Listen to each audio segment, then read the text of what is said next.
What's up, you beautiful people? Ow! It's Cracker here. Come back with you another edition of Cracker Sauce. That's right. We got the SB Hoedown going on right now. Lots of talk, lots of people out there giving it their all, pushing it. Beautiful thing. So much fun. So Task2 the other day, this was Saturday, lots of people in the air. Derek kind of prompted this video as he was asking lots of questions about the decisions, why, the conditions. So I thought might as well go through the whole flight. Why not? This is kind of like our main little zone we fly in all the time. And this is kind of a typical day, as in, just an average day, because we had a pretty good inversion, like at 3K. Often we get our inversions, you'll get stuck somewhere around 2,500 to 3,000. So this is a pretty typical day. So I think a good day to show you a bunch of mistakes, show you a bunch of whys, decisions, why the decision was made, so on and so forth. So let's get to it. So the task on these days was, let me get my drawer here. So we got, it's the antenna farm, which doesn't quite get to the, it's the thermal factory, which doesn't quite get to the antenna farm, to the VOR spine, which also gets no name. So all you gotta do is go thermal factory, no name, back to thermal factory, a little out and return task. Pretty fun, but difficult, very challenging on these kind of days when we're stuck low and the west wind comes in. So the west wind obviously comes from the west this way. We got north going that way. We got the ocean below us, just for a little point of reference. So let's get down to it. So we got a ton of us on EJ Bowl to start. And we launch here. I launched kind of early with Timmy. And, launching early isn't the best thing to do for a task, just because we're going to have scratchy conditions. But I like to scratch. It's a good time. Kind of my favorite thing to do in Santa Barbara. So we launched. We immediately didn't get much. The start circle is over here at Thermal Factory in about 15 minutes. So we were trying to hustle over there. So we didn't get much at launch. We cruised over here. I noticed right away, Timmy was there first. He was having trouble staying right here on this spine. He kept scrubbing off onto this side. So obviously I'm kind of thinking already that, any kind of lift there is in the lee. But I also didn't want to get scrubbed off here and end up at the tit and not be able to start and tag the thermal factory waypoint. So I just kind of kept on going. I saw Timmy struggling, and so I just had this line. I think this is my line right here. Made a few turns here, and I was like, not so much. And so I went over here to Eliminator. The reason I went to Eliminator was because on the drive up, we saw a bunch of Swifts soaring right here. So I was like, ooh, I think there's lift on Eliminator. At least maybe I can hang out here until the start gate, tag the waypoint, and get on my way. So that was kind of my train of thought getting over there. I got over there, made a few turns. You can see this is already in the lee again. So when we talk about the lee, we're talking about the downwind side of an object. So obviously we have we have a little bit of west wind, not much, but any climbs I'm finding is in the lee of each thing. So here's this line right here, and it's in this east, on the east facing side. Same with the double R. You could see Timmy and I were over here. So I kept that in mind. I made a few circles there, gained maybe 100 feet, and I felt like I was hitting my head. I think it's about 3,200, 3,100. So I just kept on moving. Went over to Thermal Factory, and it was real tough, real scratchy. And you can see, once again, for whatever reason, I went to this lee side because that's what seemed to be working. I could hang out there, and it took me a while hanging out on these rocks before I finally got one. And I was like, ooh, the day's turning on. But little did I know. So I think I got to 3,400 here. I was about 3 minutes after the start gate. I think it was like 11:03, so it's time to go. So headed back. I was patient here. This is one of the more patient places I was, because I knew Timmy I saw Timmy already scrub off of the double R down to the tit, so I knew it was going to be tough. So I wanted to maximize my altitude here and get a good start. So cruised back. I was higher than I was when I came across the other way. I didn't feel any bumps, so I just kept on going. So back to the double R, and this was the frustrating part for me. Got real stuck. Again, working this lee. I could tell there's already some west wind.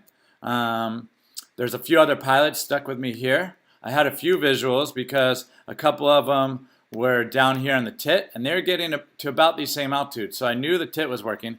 Timmy also got a few reconnections from the tunnel tit back to here. So I knew the front point, at least at this level, was going to work okay.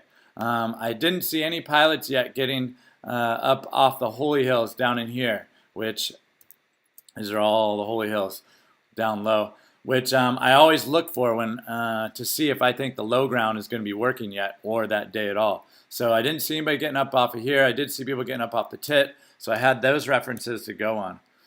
If you zoom out, when I was hanging out the double R, I always take a glance at this reservoir. I call it the Roki Reservoir, but I guess it's actually the Low Canyon Reservoir. It's off of San Roque Road right here.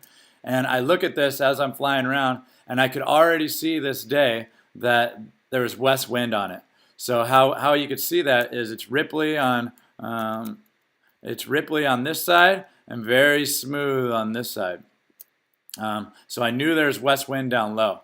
So at these altitudes, being low, like under 3,500 feet, I thought it was going to be very difficult into the wind to make the task going this way on these front points. Because more than likely you're going to, Cathedral works good, but usually not till later in the day because all these rocks. So I like to come in the top half of it if I'm early especially. But I didn't think I was going to come in on the top half with a west wind and only being 32 or 3,300 here. So I thought my odds would be low here. And from low on the hump on Cathedral Peak, it's a long glide from low to get to these front points on West Pole, and I just thought it was too early for that to be working. And into the wind, I might come in down here below the triggers, which you know, my odds of getting up are going to be very, very low. So obviously, I want to keep my odds of getting up higher. And so I thought my only shot at it would be to obtain this back ridge. I did see a couple people getting up at EJ Bowl a bit, so I figured there's some kind of lift back here. There's also a little more protection on this back ridge from the west wind, and this whole thing from EJ Bowl to Alternator is just one solid ridge. So even if there is a bit of southwest wind, you can often just dolphin fly this thing across and reach and gain some miles that way, as opposed to trying to scratch up at Cathedral, scratch up at West Pole. And if you're even with Alternator, you could just make a glide to No Name. So there's also another crossing here from West Pole to No Name. So in one dolphin fly and maybe a few chunks of lift, you get to No Name pretty easy. But the crux is getting back to EJ Bowl. So how do you do that? I was stuck on this lee side.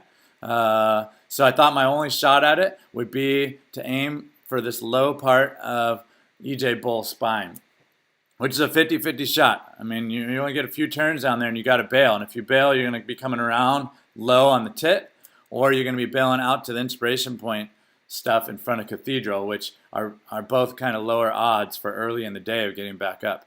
So, but I was frustrated, I was impatient, and so I went for it. I got lucky, and you can see this little climb right here. I just snaked my way. Also in the lee, if you notice, so here's the spine, also in the lee. So we got a pattern already that all these thermals, or at least early on, are happening in the lee. So this thing just allowed me to snake right up to the road, and then I was on my way for my dolphin excursion. So just bopping along, bump, bump, bump, bump, bump, coming across these front La Cumbre peaks about halfway up.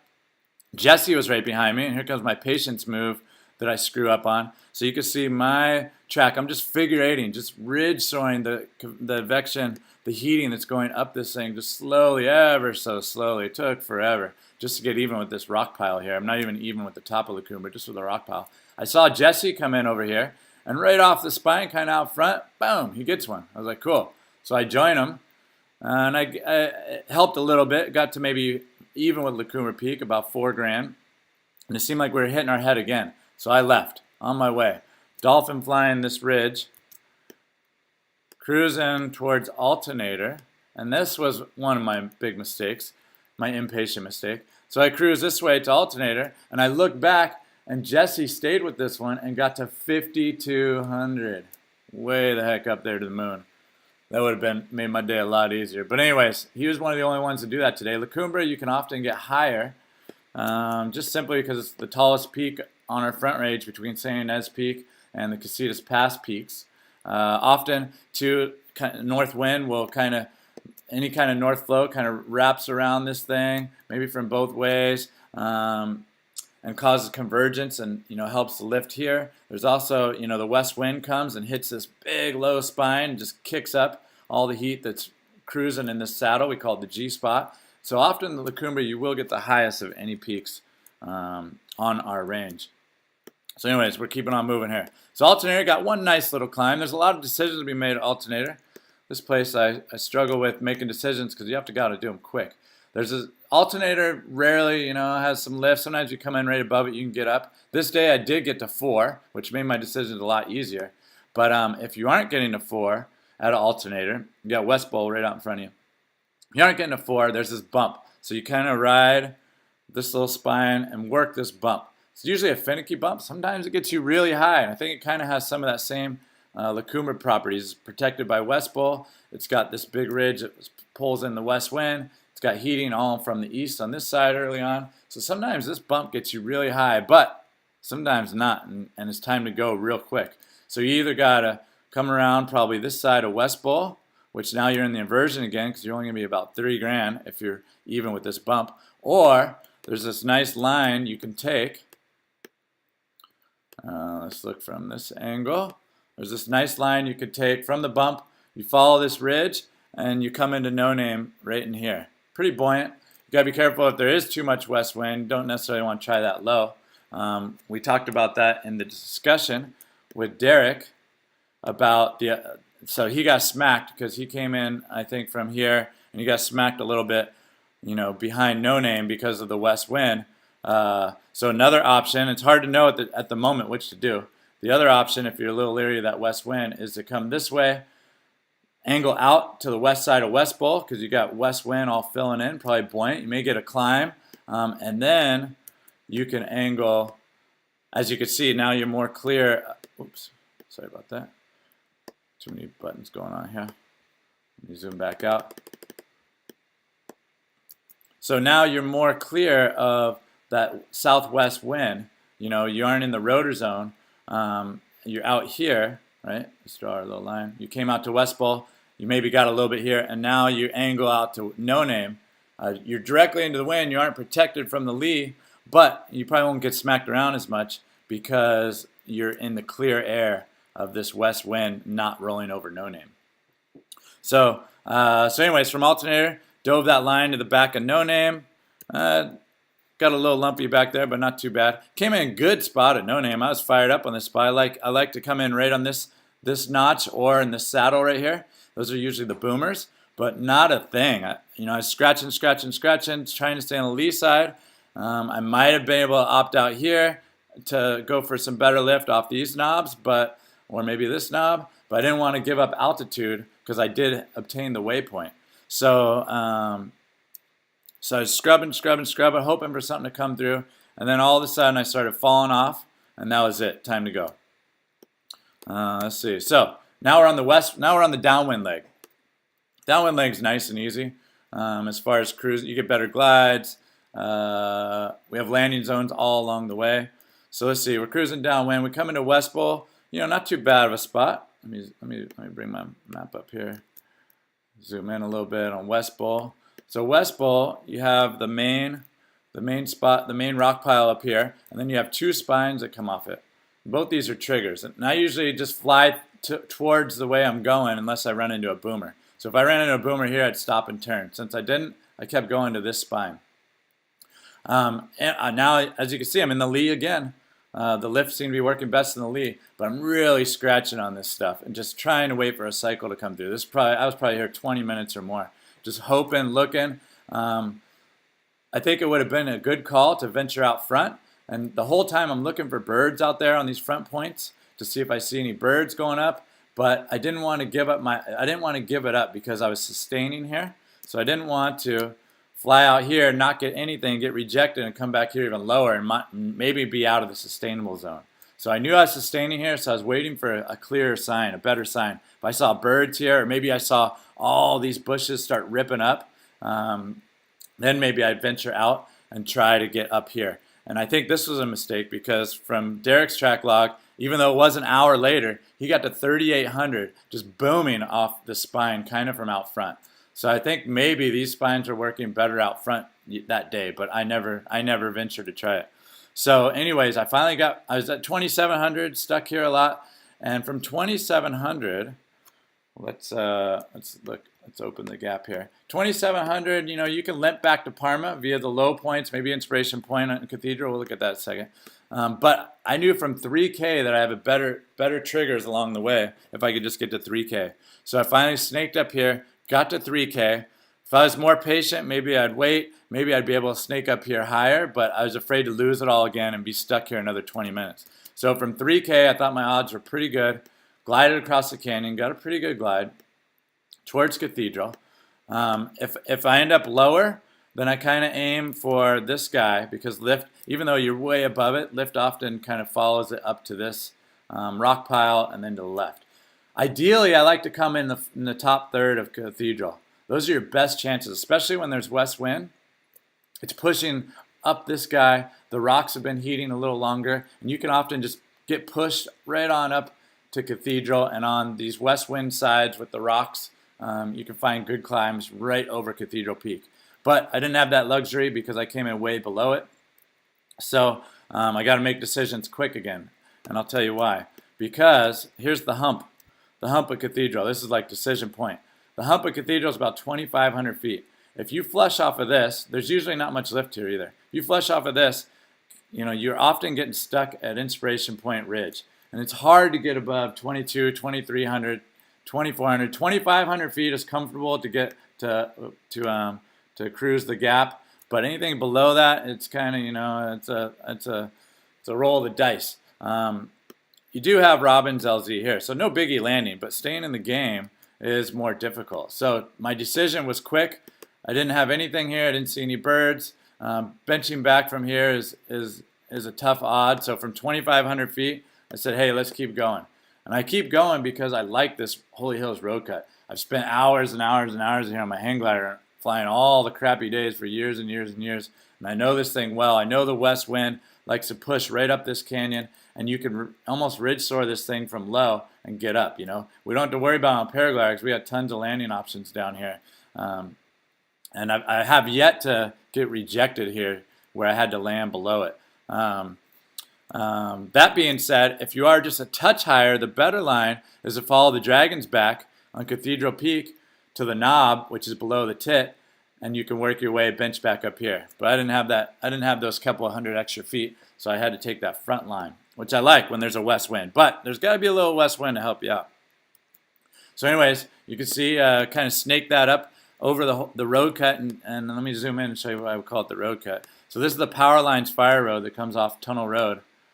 And it makes this sharp 180 right here, right there. And so this is just a great spot. Usually I came in below it, so I had to work up the ridge a little bit, and then that thing was booming for another couple hundred feet. I think I got back to like 2,500 there. Cruise on, hoping for some more bumps. Often this thing will put out and you'll get another 25, 2,600 there. You could bench back to the Holy Hills and try that, but I wasn't getting any love. I didn't feel like fishing around much and losing altitude, so I just kept going because we got a task to run, baby. We got some times to make, even though this was a crawl. But it was a super fun challenge. So anyways, came in below the roundhouse, snaked right up that thing, a couple hundred feet. Got just even with the antenna farm to sneak over the antenna farm, which is a better trigger. I also don't mind coming in low here. If I don't get anything, I keep going to the rock. I like the rock spine all below the antenna farm. You can usually snake your way back up here. So above the antennas, took a little bit to get enough turns to get back here because that cylinder was like right here.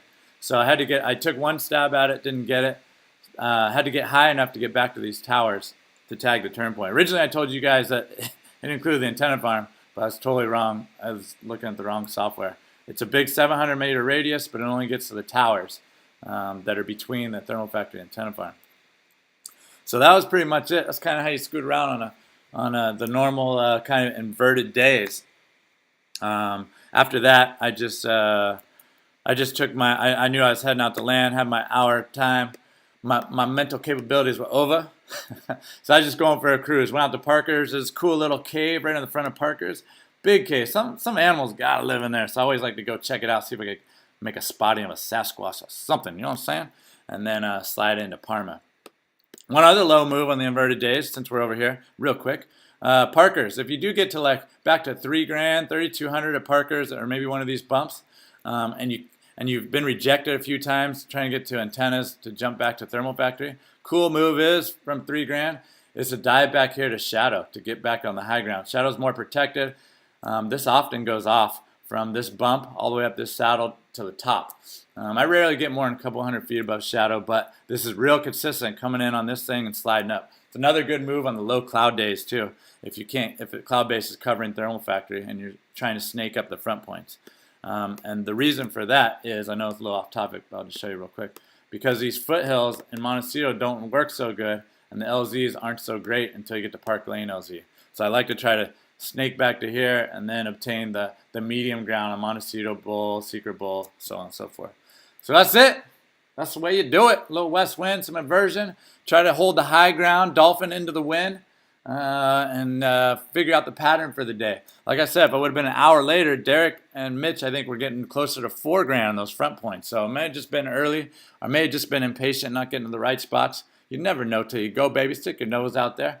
Pull some brake. Push some bar. You know, push out, pull in. Ow! It's a good time. All right, love y'all. See ya. Peace.